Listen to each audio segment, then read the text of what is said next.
I would say what I see in the polls is a public that's ahead of our politics in terms of understanding the emergency and their preparedness to embrace bold change.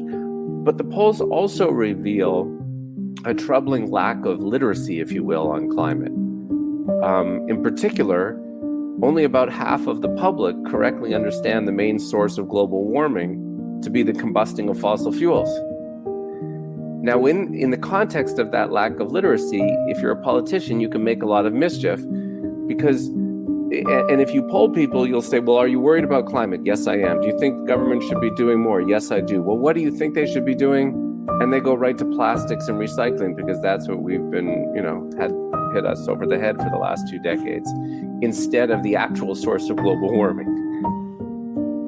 Our main problem is what I call the new climate denialism. And this is what I think is actually practiced by most of our politics across the political spectrum and by industry, which is to say you accept and understand the reality, the science of human-induced climate change, but then you continue to practice a policy agenda that does not align with the urgency of what that science says we have to do. That is, in essence, our times, right? Where a government like the one we have now will pass a climate emergency motion in the House of Commons one day, as they did a couple summers ago, and then reapprove the Trans Mountain Pipeline expansion the very next day.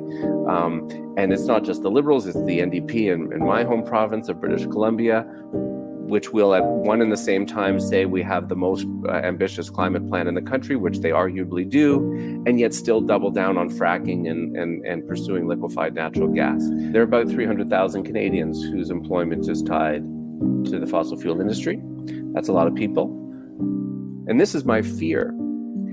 If we bring in climate policies without just transition policies, without policies that tackle inequality, without a wealth tax, without windfall profits taxes, that a lot of people will feel they're being abandoned and that this is some elite project, and we will fail to secure the social solidarity that we need when we are asking people to engage in a grand undertaking together.